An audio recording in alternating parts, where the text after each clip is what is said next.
नमस्कार दर्शकों, hello doctor कार्यक्रम में आप सभी का बहुत बहुत स्वागत है। आपके साथ मैं हूं आपकी होस्ट अर्पिता।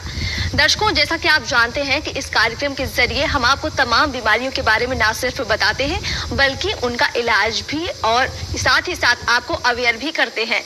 दर्शकों, इसी कड़ी में आज हम आपको त्वचा से संबंधित बीमारियों के बारे में बताएंगे। इसके अलावा यदि आपके सिर में बाल नहीं है या आप गंजापन महसूस कर रहे हैं या आपके शरीर में कोई सौंदर्य की कमी लग रही है तो उससे जुड़े भी आप सवाल हमसे पूछ सकते हैं। दर्शकों, जैसा कि आप जानते हैं कि आज का हमारा कार्यक्रम फोन इन कार्यक्रम है, तो सबसे पहले आप हमारा फोन नंबर नोट कीजिए। हमारा फोन नंबर है 18003456 दर्शकों, आपकी टीवी के स्क्रीन पर यह नंबर भी फ्लैश हो रहा है। आप नंबर नोट कीजिए और हमें कॉल कीजिए। और हाँ, आपके इन तमाम सवालों के जवाब देने के लिए, आपकी समस्याओं को सुलझाने के लिए हमारे साथ स्टूडियो पर एक खास मेहमान मौजूद है। जी हाँ, आपका उनसे परिचय करवाते हैं। हमारे साथ डॉक्टर अनुराग शरण मौजूद हैं, जो कि प्लास्टिक एवं कॉस्मेटिक सर्जन है। आपका सर बहुत बहुत स्वागत है हमारे कार्यक्रम में। तो दर्शकों, उम्मीद करते हैं कि आपने हमारा नंबर नोट कर लिया होगा और जो भी आपके सवाल है आप उन्हें पूछ सकते हैं। डॉक्टर साहब यहाँ मौजूद हैं, आपके सवालों के जवाब जरूर देंगे। डॉक्टर साहब, इससे पहले कि दर्शक हमारे साथ जुड़े, सबसे पहले तो मैं आपसे यही जानना चाहूंगी कि कॉस्मेटिक एवं प्लास्टिक सर्जरी होती क्या है? मतलब का सही प्रश्न है। मेडिकल प्रशिक्षण के दौरान आमतौर पर MBBS MS लेवल तक इसकी ज़्यादा जानकारी नहीं लगती है लोगों को। ये एक सुपर स्पेशलिटी है। इसकी पढ़ाई MS स्तर के ऊपर की होती है, MCH लेवल की। तो ये वो सर्जरी का क्षेत्र है जिसमें आपने बताया प्लास्टिक और कॉस्मेटिक सर्जरी। प्लास्टिक सर्जरी शब्द का मूल जो है वो प्लास्टिकॉस से लिया गया है, यानी कि किसी चीज़ के आकार प्रकार को बदलना। जी। आपको जान के ये खुशी होगी कि इसकी जो शुरुआत है वो भारतवर्ष में ही हुई। जी जी।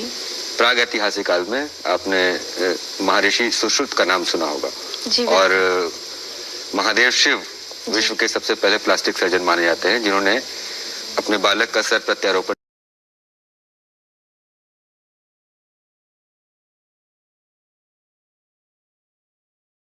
बदलाव करना। इसका एक बड़ा विस्तृत क्षेत्र है। जी जी। और इस इंटरव्यू की सीमा अवधि कम है इसके बारे में डिस्कस करने, लेकिन मैं आपको एक छोटा सा प्रारूप देता हूँ। जी जी।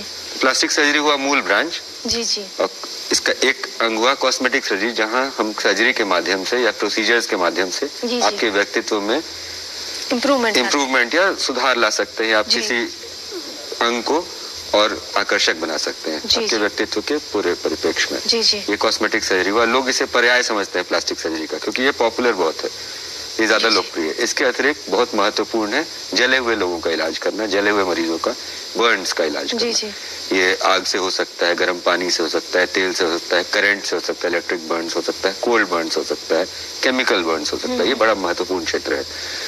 प्राथमिक उपचार करना और उसके बाद के जो परिणाम होते हैं, दुष्परिणाम, अंगों में विकृति होना, उसका सुधार करना। जी बिल्कुल। इसके अलावा रिकंस्ट्रक्टिव सर्जरी, कोई भी अंग प्रत्यंग जिसकी क्षति हो चुकी हो एक्सीडेंट की वजह से, मान लीजिए किसी दुर्घटना से, या जन्मजात रूप से नहीं है, अनुवांशिक रूप से आप में कोई चीज की कमी है, तो उसका पुनः उसका निर्माण करना, तो रिकंस्ट्रक्टिव सर्जरी हो गई। इसके अतिरिक्त हैंड और माइक्रोवैस्कुलर, यानी आपके हैंड और धमनियां और छोटे नर्व्स जो हैं सूक्ष्म, ये माइक्रो सर्जरी के अंदर आता है, जहाँ हम एक पार्ट को दूसरे पार्ट को हम लोग एक जगह से दूसरे जगह प्रत्यारोपित करके नया टिश्यू बना सकते हैं या रिपेयर कर सकते हैं। इसके अलावा क्लेफ्ट या कंजेनाइटल एनोमली, जो जन्मजात विकृतियां हैं, या कटा होठ, कटा तालु और उसके दुष्परिणाम, तो कई सारी चीजें हैं। मैक्सिलोफेशियल सर्जरी, चेहरे के अस्थियों में के ढांचों में बदलाव लाना, तो बहुत इसका लंबा। डॉक्टर साहब, एक कॉलर हमारे साथ जुड़ गए हैं। जी, बहुत बहुत स्वागत है आपका। आपका नाम क्या है और आपका सवाल क्या है? सर, मैडम नमस्कार जी। मेरा जो दाग जो मैंने है, मैं रात में परिचित हूँ। जी जी। लेकिन मैं वाला हूँ। जी, आपसे अनुरोध है कि आप अपना सवाल दोबारा पूछिए, आपकी आवाज साफ नहीं आ रही है। मैडम, मेरे बना हुआ है। बर्न हुआ है? जी जी मैम। जी जी, बोलिए बोलिए। मेरा जो वो जो दाग बैठा हुआ है छाही का तरह, ये काला है और मैं रहने वाला हूँ तो माफ कीजिए, आपका सवाल बिल्कुल भी साफ समझ में नहीं आ रहा है। आपसे रिक्वेस्ट है कि आप दोबारा से अपना सवाल पूछिए या दोबारा से आप कॉल करिए और फिर से सवाल पूछिए। जहाँ तक मैं समझ पाया उनका प्रश्न सुन के, जी जी बताइए। अभी रिसेंटली उन्हें बर्न्स हुआ है या कोई अंग जल गया है और उस पर कालापन है, जो मैं समझ पाया, जो मैंने आंशिक रूप से वो प्रश्न सुना।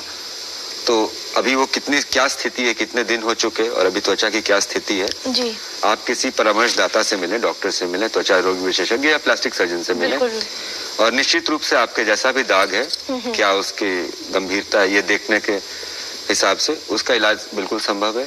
बिल्कुल। अगर दाग छोटा है और सीमित एरिया में तो सर्जरी के द्वारा हटाया जा सकता है या उसका रंग में परिवर्तन किया जा सकता है लेजर्स के माध्यम से। बहुत सारे तरीके हैं, तो अपने किसी अच्छे डॉक्टर से मिले। तो जैसा कि डॉक्टर साहब ने आपका सवाल समझा, उन्होंने जवाब जरूर दिया है। और अगर फिर भी आपको कोई शंका है, आप कुछ और भी पूछना चाहते हैं तो आप दोबारा से हमें कॉल कर सकते हैं। डॉक्टर साहब, इससे पहले कि और दर्शक हमारे साथ जुड़े, हम बात कर लेते हैं गंजेपन की। आजकल युवाओं में भी ये बड़ी समस्या देखने को मिलती है, तो किस तरीके से इससे बचा जा सकता है, क्या कुछ उपाय हो सकते हैं? गंजापन यानी कि बाल का लॉस होना, हेयर लॉस, एलोपेसिया हम इसे बोलते हैं अपने टर्म्स में, बालों का नहीं होना।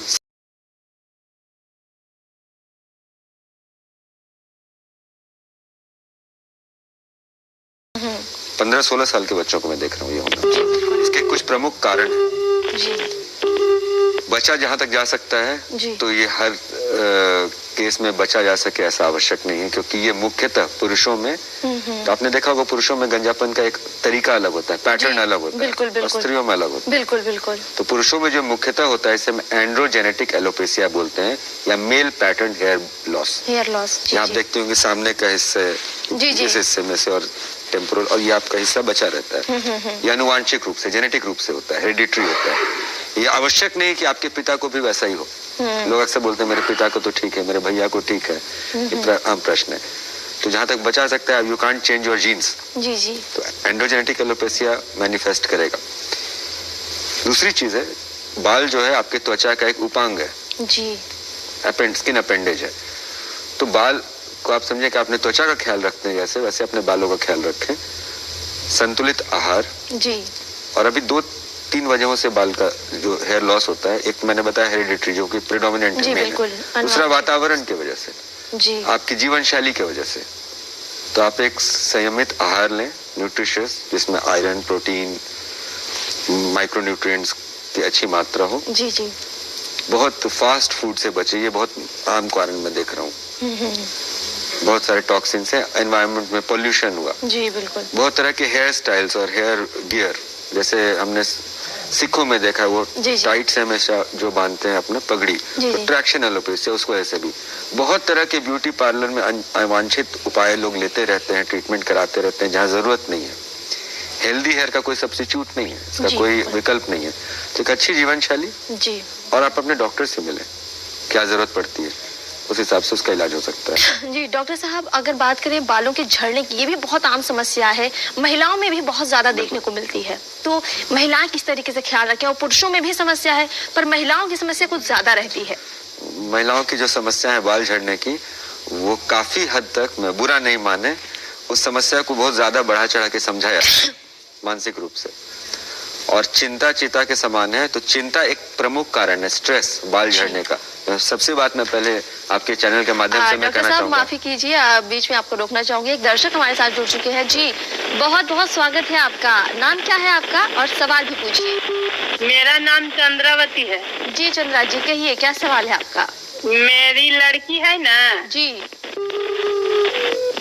उसको प्लास्टिक सर्जरी हुआ है, तो हम अभी आपको प्रोग्राम देख रहे हैं, तो उसी बारे में डॉक्टर सर से आप बात कर रहे हैं जी जी। किस चीज, कहाँ पर प्लास्टिक सर्जरी आपने करवाई है? किस अंग? PMCH में। किस अंग में, शरीर के किस अंग में करवाई है? गाल का, गाल जन्म से गाल उसको एक तरफ बड़ा है। अच्छा जी, ठीक है ठीक है। डॉक्टर साहब, गाल की प्लास्टिक सर्जरी करवाई है, 2 बार करवा चुके हैं, लेकिन ठीक नहीं हुआ है और समस्या भी है। उनकी समस्या बहुत ठीक से समझ नहीं पाया फोन के माध्यम से, लेकिन जहाँ तक मैं सुन पाया कि उनका गाल एक तरफ का बड़ा है जी। तो ये निश्चित तौर पे एक जन्मजात विकृति है। उन्होंने पटना मेडिकल कॉलेज में 2 बार ट्रीटमेंट कराया, लोग अक्सर, जैसे मैं बता रहा था आपको, प्लास्टिक सर्जरी को सामने तो मैं ज्यादा अच्छा समझ सकूंगा रिकॉर्ड से। जी। अगर एक तरफ गाल बड़ा है या दूसरी तरफ गाल छोटा है तो ये कंजेनाइटल नॉर्मली लगती है। हेमीफेशियल माइक्रोसोमिया हो सकता है या किसी तरह का कंजेनाइटल स्किन ट्यूमर हो सकता है, बहुत सारी चीजें हो सकती हैं। तो अगर मैं मरीज को देख सकूं तो मैं ज्यादा अच्छा परामर्श दे पाऊंगा। सक्सेस हुआ है नहीं सक्सेस हुआ है, ये एक मानसिक संतोष कितना हुआ है और क्या ट्रीट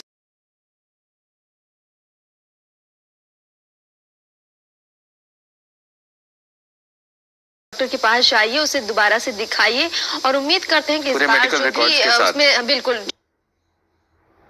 जो भी समस्या है आपकी बेटी को वो दूर हो जाएगी। और अगर फिर भी आपको लगता है कि ये समस्या दूर नहीं हो रही है तो आप हमें फिर से अपनी समस्या ठीक से बताइए, आप हमें पत्र भी भेजिए, हम कोशिश करेंगे कि आपकी समस्या का हम समाधान करें। डॉक्टर साहब, हम बालों के झड़ने पर चर्चा कर रहे थे। जी जी जी डॉक्टर साहब, एक और दर्शक हमारे साथ जुड़ चुके हैं, पहले उनसे बात कर लेते हैं। जी जी, स्वागत है आपका। आपका नाम क्या है और साथ में सवाल भी पूछिए। जी, मेरा नाम कन्हैया चौधरी है। जी कन्हैया जी, पूछिए। मैडम, मेरे बाल गिर रहे हैं बहुत ज्यादा, बाल मेरे रूखे रहते हैं जी। और मैं नॉर्मली जो सरसों का तेल होता है वही यूज करता हूँ, फिर भी मेरे बाल बहुत ज्यादा गिर रहे हैं। जी जी जी जी डॉक्टर साहब बताइए क्या कुछ इलाज वही पूछा जिसकी हम चर्चा कर रहे थे। बिल्कुल। तो जिस तरह से पौधे उगते हैं जी जी और पतझड़ का सीजन में फिर उगता है, पुनः उगता है, तो उस तरह से बाल की जो जड़ होती है हमारी, जो मुख्य कोशिका होती है, वो स्किन के सतह के नीचे होती है, त्वचा के नीचे। तो बाल झड़ना एक स्वाभाविक प्रक्रिया है। पहला इलाज ये है कि बाल झड़ने के लिए आप चिंतित न हो। सबसे पहला आप चिंता करेंगे तो आपके बाल ज्यादा झड़ेंगे। जी जी जी। और स्ट्रेसर आज होगा आपके जीवन में, चिंता आपने कोई किसी अवसाद से आप ग्रस्त हुए, आपके मन में कोई घटना या कोई बात हुई तो 90 दिन के बाद अचानक से आपके बाल गिरने लगेंगे। जी, ऐसा होता है। लोग कहते हैं मेरे तो कुछ हुआ ही नहीं, अचानक से मैं देख रहा हूँ। तो पहले बाल गिरना एक नॉर्मल चीज है, हम टेलोजन फ्लेज बोलते हैं। कटिंग करा लूं, मेरे बाल बढ़ रहे हैं, जैसे नाखून, जी बिल्कुल। और एक सुसुप्तावस्था का स्टेज होता है बीच का, कैटाजन स्टेज, जहां ना बाल झड़ रहे हैं ना उग रहे हैं। जी। अब हमारे जो हेयर ग्रोथ का और फॉल का एक रेशियो है, कंपैरिजन अगर करें तो अगर बाल झड़ने का रेशियो ज्यादा और नए बाल ज्यादा नहीं निकल रहे हैं तो टेम्पररी हो सकता है आपको गंजापन देखने को मिले, या हेयर डेंसिटी कम मिले। स्त्रियों में काफी होता है और उनकी चिंता बढ़ती जाती है। स्त्रियों में और मौसम के बदलाव से और जीवन में कई ऐसे पड़ाव आते हैं। तो टेलोजन एफ्लूवियम एक स्टेज होता है, इसमें बालों का झड़ना प्रोलॉन्ग्ड होता है, ज्यादा दिनों तक होता है। ये भी एक और कई कुछ दवाइयां हैं, ऐसी दवाइयां हैं जो प्रूवन है, जी जी, जो त्वचा के अंदर जाकर असर करती हैं। तो आहार, अपना व्यायाम अच्छा है, पानी खूब पीना अच्छा है, प्रोटीन लेना, माइक्रोन्यूट्रिएंट्स, आयरन, बायोटिन, बहुत सारे विटामिन है। तो ये आपने एक परामर्श लेंगे इससे। और हम लोग बीच में भी क्या कर सकते हैं, अब आगे बहुत अच्छी थेरेपीज आ गई, स्टेम सेल हेयर थेरेपी। तो केस टू केस हम लोग देखते हैं किसमें जरूरत है। फैशन के पीछे न जाए, इंटरनेट के सर्च के पीछे जाके अपना ट्रीटमेंट आप खुद न डिसाइड करें, हमेशा डॉक्टर से मिलें। हम लोग हैं उसके लिए। PRP, platelet rich plasma therapy, micro needling, बहुत सारी चीजें हैं। फिर अंत में तो हेयर ट्रांसप्लांट का रास्ता है ही। बिल्कुल बिल्कुल। तो मैं पुरुषों में ज्यादा करता हूँ, जो उन्होंने बताया, हमारे दर्शक ने सरसों तेल लगा रहे हैं। जी, हाँ जी, वही बहुत तरह के तेलों पे लोगों को बहुत अंधविश्वास है। बिल्कुल। को बता दूं कि हमारी त्वचा जो है वो बाहर से किसी चीज को अंदर नहीं आने देती है। बिल्कुल। तो आप सरसों का तेल लगाएं या नारियल का तेल लगाएं या कोई भी तेल लगाएं, तो आपकी त्वचा के अंदर नहीं जाता है। जो मसाजिंग एक्शन है, जी जी, उससे थोड़ा सा सर्कुलेशन बढ़ता है। बिल्कुल बिल्कुल। वो कंडीशनर का काम करता है आपके बाहर वाले बाल पे। तो आप बाल को कट करते हैं तो उसमें पेन नहीं होता है, ब्लड नहीं निकलता है, डेड एरिया। तो बाहर आप कुछ भी करें उससे फर्क नहीं पड़ेगा। बिल्कुल। डॉक्टर साहब, एक और दर्शक हमारे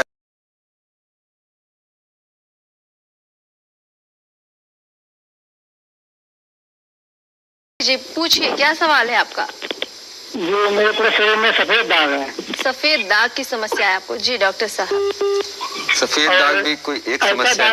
ऐसा दाग हुआ था कि मेरे सर से पांव तक के पूरे बाल ही सफेद हो गए हैं। जी, पूरे बाल उनके सिर से पैर तक के सफेद हो गए उस सफेद दाग के असर से। हाँ, ये हो सकता है। जी। तो इनको सफेद दाग एक आम भाषा में हम लोग बोलते हैं सफेद दाग, जी। वो एक बीमारी नहीं है, वो विटलिगो हो सकता है, जी। वो एल्बिनिज्म हो सकता है, बहुत सारी चीजें हैं। जी। कुछ आनुवांशिक रूप से होती हैं, कुछ हार्मोन के इफेक्ट से होती हैं, और अभी तक इस पे शोध जारी है। बिल्कुल। सफेद दाग आपके स्टेबल हो सकते हैं, विटिलिगो जिसे हम आमतौर पर बोलते हैं, और मैं पेशेंट देखूंगा तो बेटर समझ पाऊंगा, तो क्या वो स्थायी है, क्या उसमें परिवर्तन आ रहा है। जैसे इनके शरीर के सफेद बाल भी हो गए, जिसे हम पोलियोसिस बोलते हैं, हेयर का वाइट होना, इनको निश्चित किसी त्वचा रोग विशेषज्ञ के ट्रीटमेंट में जाना चाहिए। और कभी कभी ट्रीटमेंट पूरी तरह असरदार नहीं होता है इसमें। बिल्कुल बिल्कुल। तो इसके बहुत तरह के मोडालिटीज ऑफ ट्रीटमेंट हैं।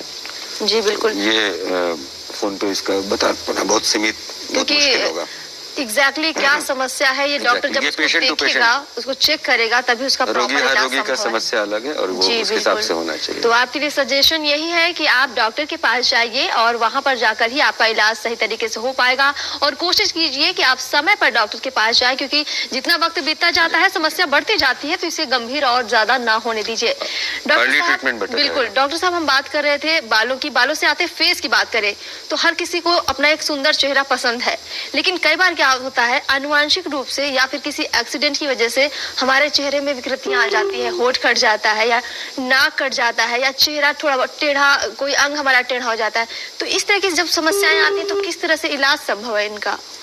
जैसे आपने बताया, ये बहुत विस्तृत बात आपने बोली, बहुत छोटे में। जी। और हर का अपना अपना ट्रीटमेंट प्लान अलग अलग होता है। जी। सबसे पहले आप होठ का जो होठ में जो आमतौर पे विकृतियां होती हैं जन्मजात रूप से, जो मैं देखता हूँ अक्सर अपने क्लिनिक में, होठ के बैलेंस सही नहीं होना, एसिमेट्री होना, अपर होठ ज्यादा बड़ा है, लोअर होठ ज्यादा मोटा है, कोई ज्यादा पतला है, तो बैलेंस करने के लिए जैसे थिक है, वो किसी ट्यूमर की वजह से होता है, किसी का नेचुरली होता है, उसके लिए जैसे कि मान लिया लिप थिक है, मोटा है जरूरत से ज्यादा, तो आपको अच्छा नहीं लग रहा, आपके लुक को स्पॉइल कर रहा है, लिप रिडक्शन सर्जरी बहुत कॉमन सी सर्जरी, ओपीडी सर्जरी है, हम लोग करते हैं 1 घंटे में और पेशेंट जा सकता है और बहुत अच्छे रिजल्ट्स आते हैं। ये एक बात हुई। अगर आपके लिप बहुत पतले हैं तो आपने देखा होगा बहुत सारे फिल्म स्टार्स और मॉडल एक्ट्रेसेस आजकल एक इंजेक्शन है, बड़ी सिंपल सी चीज है, फिलर इंजेक्शन। तो आपके लिप को हम डिजायर्ड शेप दे सकते हैं। स्त्रियों में आकर काफी डिमांड है, मैं करता हूँ, मॉडल सेलिब्रिटीज भी तो अक्सर ये डिमांड आती है, लेकिन आम लोग भी बहुत आराम से ले सकते हैं। जहाँ तक जन्मजात विकृतियां हैं जी, तो अक्सर होठ और तालू का कटा होना, एक साइड या दोनों साइड, और साथ में जुड़ी हुई नाक की विकृति। जी। तो होठ के तो बहुत सारी अब संस्थाएं भी इस काम को बहुत जोर शोर से कर रही हैं, जैसे operation smile, cleft care international, बहुत सारी चीजें, फाउंडेशन, स्माइल फाउंडेशन है। तो उसका एक सर्जरी बहुत सिंपल सी होती है और बहुत बचपन में हम लोग करते हैं, 3 महीने की आयु पे। अच्छा। 3 महीने, 4 महीने, 6 महीने, जैसे ही बच्चा स्वस्थ है ऑपरेशन के लायक, क्योंकि अब जो एनेस्थीसिया निश्चेतना की भी जो तकनीकें हैं इतनी सुरक्षित हो गई हैं कि छोटे बच्चे में भी सर्जरी कर पाना बहुत संभव है आसानी से। बिल्कुल।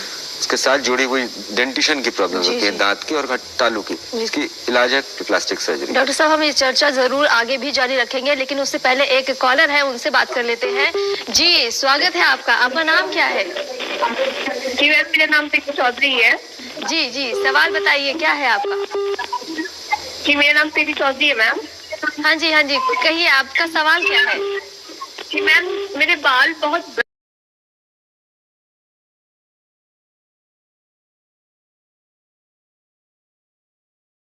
बाल भूरे हो रहे हैं, इनकी समस्या है कि इनके बाल बहुत ज्यादा भूरे हो रहे हैं। अब बाल जैसे ही कट हो रहे हैं उसके बाद में 2 मुहा हो जा रहा है।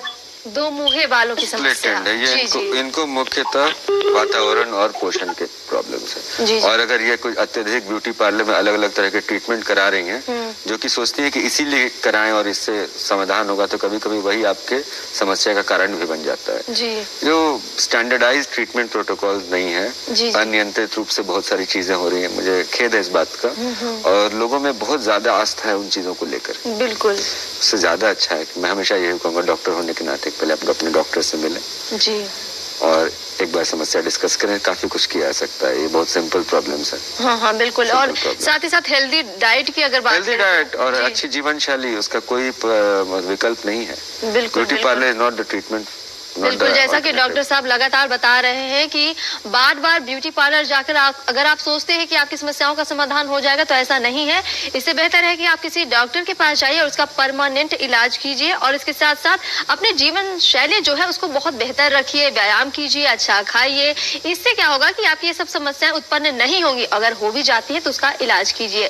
डॉक्टर साहब, बहुत आसान एक छोटी सी बात में, जी, सर को साफ रखना। बिल्कुल। शैम्पूइंग से आप घबराए नहीं, जी जी कोई भी ब्रांड आप यूज करें जो आपको सूट करता हो, लेकिन सर की त्वचा, जी। स्कैल्प को क्लीन रखें। जी। क्लीन रखने से ही आधी प्रॉब्लम साफ दूर रहती है। बिल्कुल बिल्कुल कंडीशन के लिए नारियल तेल या जो प्राकृतिक चीजें हैं वो कंडीशनिंग का काम करती हैं। जी जी आप यूज कर सकते हो। और भी बहुत सारे प्रोडक्ट, मैं किसी के विरुद्ध नहीं जी। हूँ, लेकिन मतलब सिर्फ अपना मूड बदलने के लिए नई नई नई नई चीजें अपने ऊपर प्रयोग ना करते रहे, बिल्कुल। उसका दुष्परिणाम देखने को मिलता है। बिल्कुल, मैंने कई बार देखा है।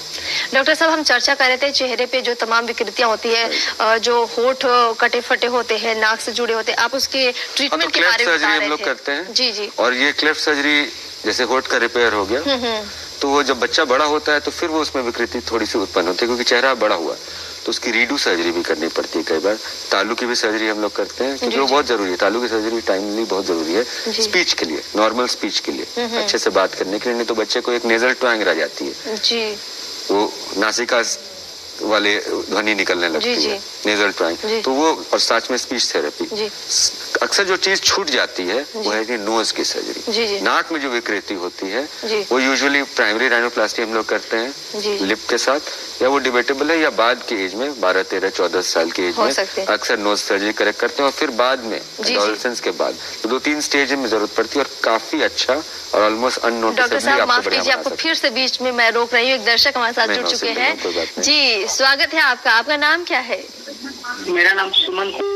जी जी, सुमन जी, कहिए, सवाल क्या है, समस्या क्या है आपकी? सुमन कुमार है मैं। हाँ, सुमन कुमार जी, बताइए, समस्या क्या है आपकी? मैं, जैसे मेरे भाई हैं, जी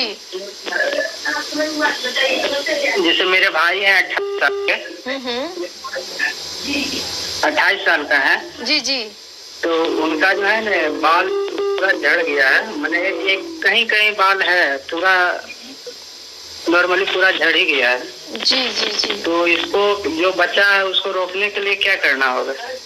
जी जी जी डॉक्टर साहब, इसी बात की पुनरावृत्ति हम लोग करते हैं बिल्कुल। कि उनका हेयर लॉस कितने स्टेज का पहुंच चुका है, अगर हम देख सकें तो अच्छा है। बाल झड़ रहा है, अगर अनुवांशिक रूप से झड़ रहा है तो उसमें हम लोग PRP या स्टेम सेल थेरेपी कर सकते हैं, या हेयर ट्रांसप्लांट कर सकते हैं। हेयर ट्रांसप्लांट सबसे स्थायी, जिसे हम बोलते हैं कि सबसे जांचा परखा तरीका है। जी इसमें कोई ब्लड लॉस नहीं होती है, जी जी बहुत सुरक्षित तरीका है। और एक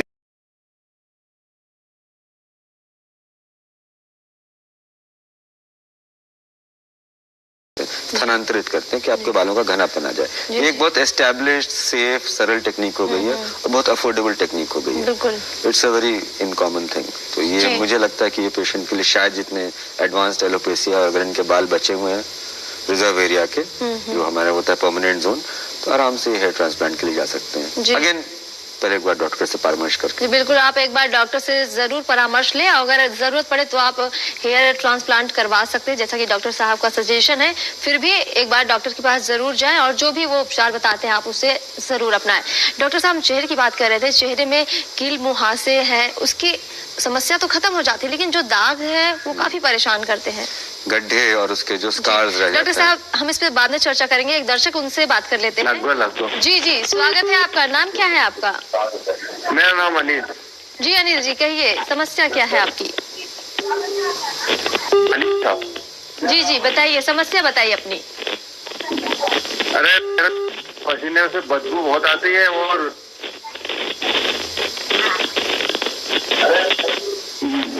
जी जी, और बाल भी झड़ते हैं। पसीने की समस्या है और स्मेल है बहुत ज्यादा, पसीने में बदबूदार पसीना आता है इनको। स्वच्छता ईश्वर के समान है। पहले स्नान अवश्य करें। अगर आपके पसीने में ज्यादा बदबू आती है तो ज्यादा जरूरत है आपको करने के लिए। इनका कार्य शैली क्या है, इनका काम क्या है। जी जी। और अंदर के अंतर वाले वस्त्र चेंज करें। जी जी। पसीना उनका ज्यादा स्राव हो रहा है पसीने का, तो उससे होता है। मुझे लगता है कि इनको सबसे पहले सिंपल उपाय स्नान और जो मेडिकेटेड पाउडर है वो यूज करके देखें, खासकर आर्मपिट्स वाले एरिया में बॉडी को सूखा और साफ रखें। और अगर खान पान की बात करें, अगर उसमें कुछ बदलाव या कुछ खास चीजें हो सकता है डायरेक्टली रिलेटेड नहीं हो सकता है किसी स्पेसिफिक प्रॉब्लम हो, हाइड्रोडेंड्राइटिस हो या हाइपरहाइड्रोसिस हो, छोटी छोटी। अगेन ये केस टू केस देगा। बाल जो झड़ रहा है वो एक अलग समस्या है। जी जी। लेकिन पसीना किसी किसी में स्वाभाविक रूप ज्यादा आता है। हाँ, बिल्कुल, इसके लिए हम बिल्कुल। लोग अलग थेरेपीज यूज करते हैं, जी। स्पेसिफिक एरियाज में बोटॉक्स भी यूज करते हैं, बहुत सारे यानी ट्रीटमेंट। इसका इलाज संभव इलाज है संभव अगर है। आप डॉक्टर के पास जाते हैं तो अवश्य जो संभव है। पसीने की ये जो समस्या बता रहे हैं इसका इलाज संभव है। आप डॉक्टर के पास जाइए और इसका इलाज जरूर आपको मिलेगा। जैसा कि डॉक्टर साहब लगातार हम चर्चा कर रहे थे, चेहरे की बात कर लेते हैं, कील मुहासे आते हैं, खत्म हो जाते हैं, लेकिन दाग नहीं खत्म होते, इसके लिए क्या कुछ उपाय हो सकता है? इसका मैं पहले प्रिवेंशन पे बताता हूँ जी, जी। कि ऐसा हो नहीं। जी जी मुहासा जो है ये एक्ने जिसे हम बोलते हैं, एक्ने वल्गैरिस, बहुत तरह के होते हैं, कोमेडोनल, नोडुलोसिस्टिक, अलग अलग तरह के होते हैं। ये कॉमनली किशोरावस्था में होते हैं। बिल्कुल। ये स्किन की सबसे कॉमन डिसऑर्डर है पूरी दुनिया में। जी जी ऑलमोस्ट 85-90% लोग अफेक्टेड होते हैं अपने जीवन काल में कभी ना कभी। जी बिल्कुल। मैं भी और शायद आप भी रहे हो। जी बिल्कुल। जब निकलता है लोगों में बड़ी एक टेम्पटेशन होती है जी कि मैं उस एक्ने को अपना प्रथम के गड्ढा बनेगा। अपना ये काम आप पहले अवॉइड करते, आप अवॉइड कर सकते हैं। जी बिल्कुल अपना बिल्कुल। खुद से उपचार करना बहुत टेम्पटिंग होता है। अपने दीदी से करवा लेना, आप डॉक्टर से करवा लें जी, अगर जी। जरूरत होती है तो डॉन एक्सट्रैक्शन। दूसरा, किशोरावस्था में इसका एक ट्रीटमेंट है। बहुत बार तो मोस्टली तो ये समस्या खुद ब खुद खत्म हो जाती है जी जी टीनेज के बाद, लेकिन किसी को रहती और जो गड्ढे जो रह जाते हैं, इसके बहुत सारे ट्रीटमेंट के तरीके हैं हमारे पास, उपचार जी। के तरीके हैं। कुछ तो दवाइयों से, जी लेकिन मुख्यतः जो हम लोग करते हैं अब लेजर से, कई तरह के लेजर आते हैं। जैसे इसके लिए मैं usually CO2 fractional laser use करता हूँ अपने सेंटर में। डर्मा रोलर या माइक्रो नीडलिंग, PRP, बिल्कुल। रीसर्फेसिंग टेक्निक अच्छा टेक्निक है। इसके अलावा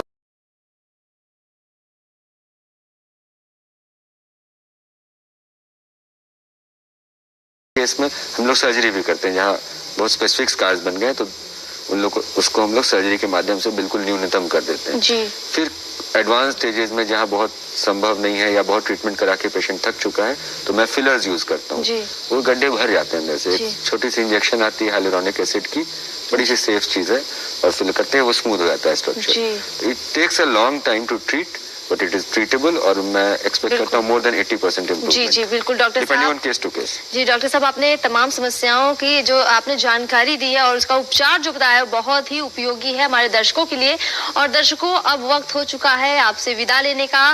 वक्त बेहद कम आपको लगा होगा, हमें भी लग रहा है, लेकिन आप चिंता मत कीजिए। हाँ, तो डॉक्टर साहब आपका बहुत बहुत शुक्रिया, अब हमारे कार्यक्रम में आए। आपने बहुत ही अच्छे से हमारे दर्शकों को जानकारी दी। दर्शकों, फिलहाल मुझे दीजिए इजाजत और दूरदर्शन बिहार के साथ अपना प्यार यूं ही बनाए रखिए। नमस्कार।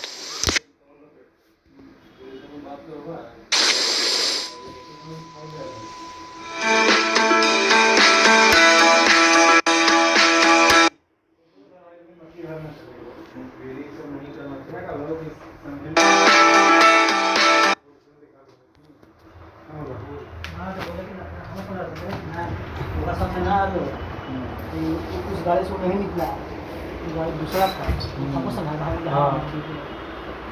दूसरे साल एक साल गाड़ी से नहीं निकला है, इधर उन्हें से आ रहा है, अभी गाड़ी से निकल गया, पीछे पूरा अपन जा रहा है। हाँ हम टाइम दिल्ली वहाँ वापस कर तो मेरे 400 जगह में अगर ये नहीं घूमता तो इसको कुछ नहीं होता, अपना आराम से रहता ना। हार्डली इसको 8 साल 7 साल 10 साल क्या सोचिए, 2-4 गवाह अगर कर जाता 8 साल की सजा, सजा ना हुआ है, अंतिम सांस तक सजा।